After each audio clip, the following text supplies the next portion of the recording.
Assalamualaikum warahmatullahi wabarakatuh. Kali ini kita akan menguji asumsi klasik pada regresi linear berganda. Nah, sebelumnya kita mau tahu apa itu asumsi klasik. Uji asumsi klasik merupakan salah satu syarat yang harus terpenuhi untuk mendapatkan suatu model penelitian yang baik.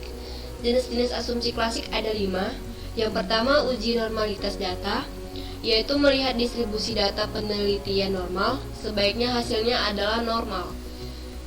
Ada 2 jenis. Yang pertama menggunakan gambar atau grafik, uji histogram, dan uji normal p-plot. Yang kedua menggunakan uji angka statistik, yaitu uji Kolmogorov, Smirnov, dan lain-lain. Lalu jenis asumsi klasik lainnya, yang kedua linearitas, yaitu melihat hubungan antar variabel X dengan variabel Y. Sebaiknya hubungannya adalah linear. Hubungan X dengan Y dinyatakan linear apabila nilai sig hitung pada deviation from linearity lebih besar dari 0,05 atau sig hitung lebih besar 0,05. Yang ketiga, uji multikolinearitas, yaitu untuk melihat apakah terdapat hubungan antar variabel bebas. Pada pengujian ini, sebaiknya antar variabel bebas tidak memiliki hubungan yang linear. Pengujian melakukan nilai tolerance lebih besar 0,100 atau nilai VIF-nya lebih kecil dari 5 atau lebih kecil dari 10.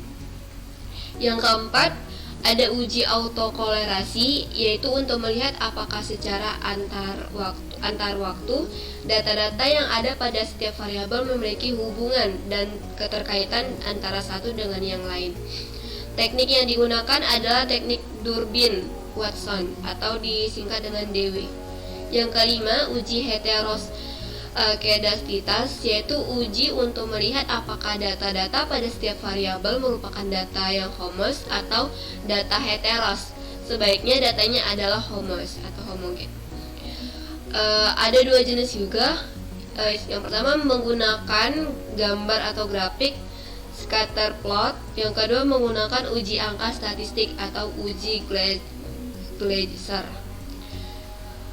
Lalu langsung saja kita ke datanya.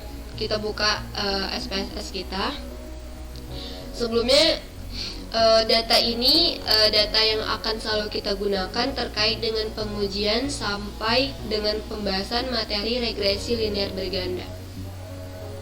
Langsung saja, yang pertama kita pilih analyze, lalu kita pilih regression, lalu kita pilih linear. Nah, di linear ini ada dependent dan independent. Dependent kita masukkan prestasi kerja. Prestasi kerja kita masukkan ke dependent, dan yang lainnya, yang 6 lainnya kita masukkan ke independent. Setelah itu kita pilih statistik, kita centang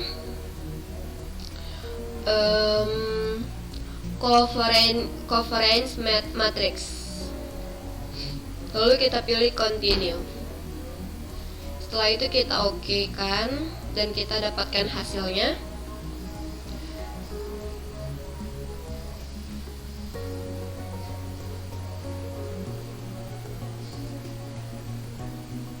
Nah, ini hasilnya. Ada variable enter, remove, mode summary, ANOVA, coefficients correlation. Setelah itu kita kemudian ubah ke compare means. Lalu kita pilih analyze lagi, kita pilih compare means, lalu kita pilih means. Nah, di sini kita pindahkan kayak seperti di regression linear tadi. Prestasi kerja kita masukkan ke dependent list, dan yang 6 lagi kita masukkan, kita blok aja langsung ke independent list. Lalu kita pilih option, kita centang test for linearity, lalu continue dan kita klik OK. dan kita dapatkan hasilnya. Ini ada case processing summary, unavoidable, dan unavoidable ini kita akan interpretasikan ke dalam Word nanti. Nah, lalu setelah kita dapatkan datanya, kita interpretasikan ke dalam Word tadi atau kita simpulkan.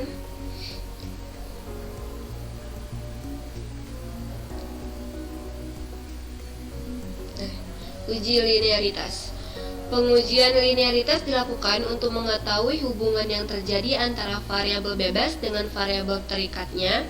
Secara teori, hubungan ini akan tergambar dan terbentuk sesuai dengan teori yang mengikutinya. Jika variabel X berhubungan positif, maka hasil pengujian pastinya hubungan yang linear dan positif. Dalam pengujian regresi linear, variabel yang baik adalah variabel yang memiliki hubungan yang linear antara variabel bebas dengan variabel terikatnya. Sebuah variabel dinyatakan memiliki hubungan linear jika nilai deviation from linearity-nya lebih besar 0,05. Hasil pengujian linearitas pada pengujian ini dapat dilihat pada tabel berikut.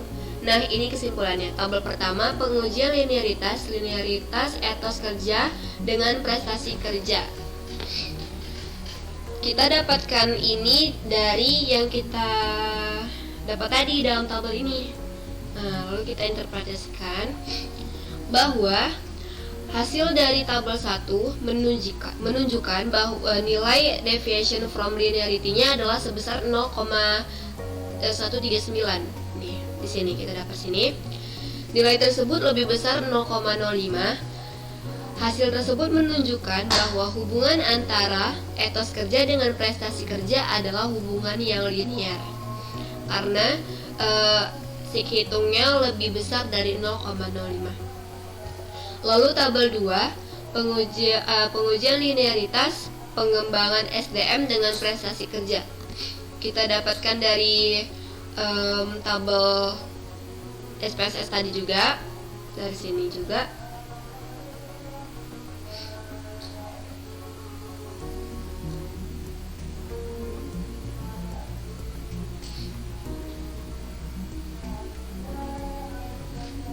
Hasil dari tabel 2 menunjukkan bahwa nilai deviation from linearity-nya adalah sebesar 0,139.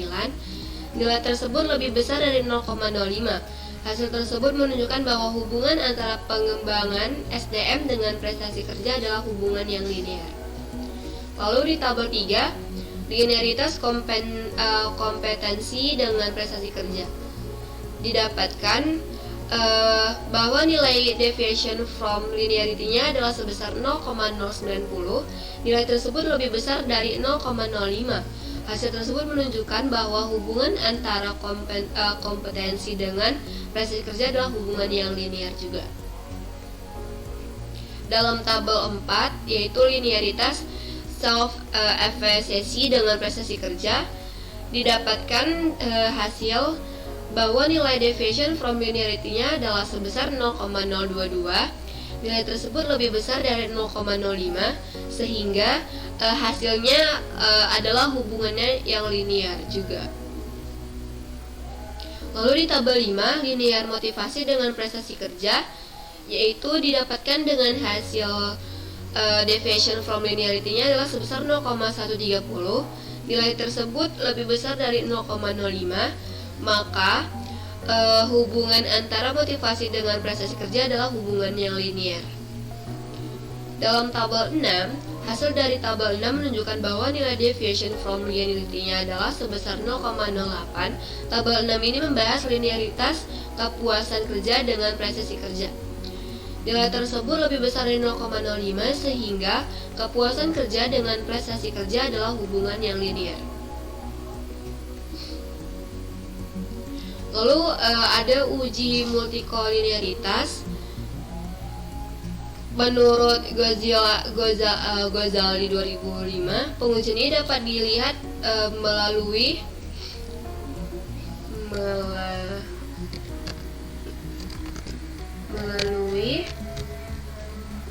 nilai tolerance dan variance inflation factor atau VIF.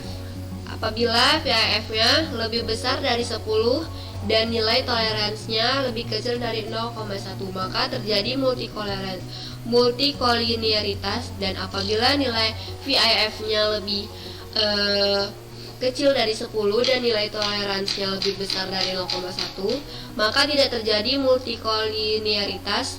Hasil uji multikolinearitas dapat dilihat pada tabel 7, yaitu kita lihat dalam SPS itu tabel coefficients. Nah, dependent variabel prestasi kerja dari tabel koefisiensinya.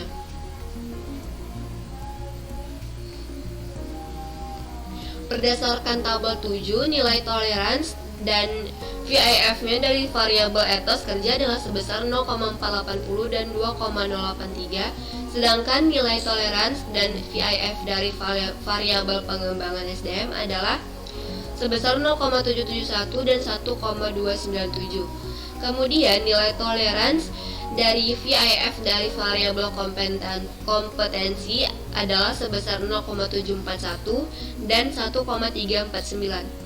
Lalu nilai tolerance dari VIF dari variabel staff efisiensi adalah sebesar 0,803 dan 1,245. Selanjutnya, nilai tolerance dan VIF dari variabel motivasi adalah sebesar 0,714 dan 1,400. Dan yang terakhir, nilai tolerance dari dan VIF dari variabel kepuasan kerja adalah sebesar 0,560 dan 1,786.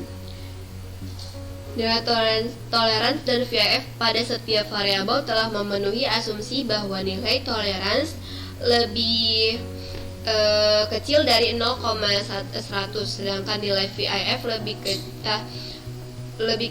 besar dari 0,100, sedangkan nilai VIF lebih kecil dari 10, sehingga dapat disimpulkan bahwa semua variabel bebas tidak memiliki hubungan yang linier. Lalu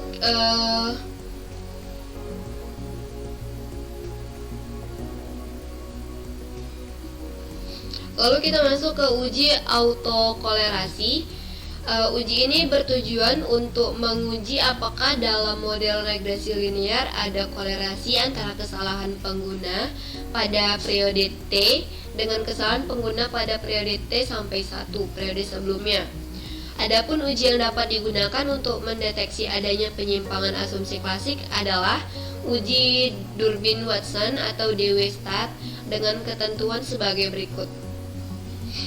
Yang pertama, 1,65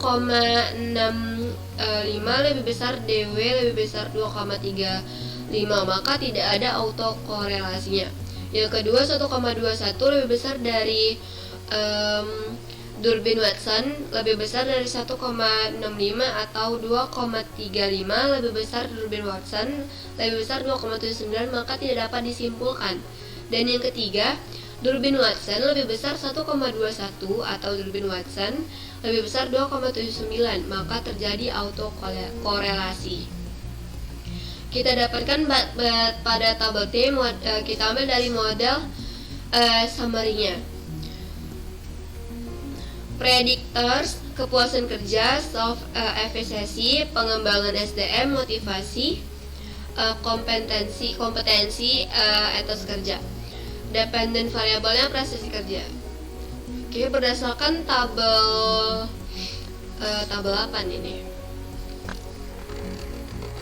Berdasarkan tabel 8 menunjukkan bahwa nilai Durbin-Watson sebesar 1,482 karena nilai Durbin-Watson lebih besar 2,35 atau dengan kata lain 1,65 lebih besar 1,482 lebih besar 2,35, maka dapat disimpulkan bahwa data-data pada penelitian ini tidak dapat disimpulkan.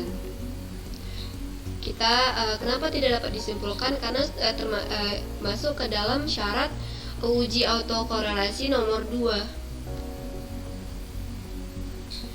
Lalu kita masuk ke uji Kedasititas, yaitu pengujian ini digunakan untuk melihat apakah dalam sebuah model regresi terjadi ketidaksamaan varian dari residual dalam rangkaian suatu pengamatan ke pengamatan lain, tetapi ke pengamatan lain tetap, maka disebut homokedastisitas, dan jika berbeda disebut heteroskedastisitas. Salah satu uji ini untuk menguji heteroskedastisitas adalah dengan penyebaran dari varian residual pada diagram pencar atau scatter plot. Nah, ini dia diagram pencarnya atau scatter plotnya dalam prestasi kerja. Pada gambar ini dapat dilihat penyebaran residual cenderung tidak teratur. Terdapat beberapa plot yang berpencar dan tidak membentuk plot tertentu, sehingga dapat disimpulkan tidak terdapat gejala heteroskedastisitas pada model regresi ini dalam penelitian ini.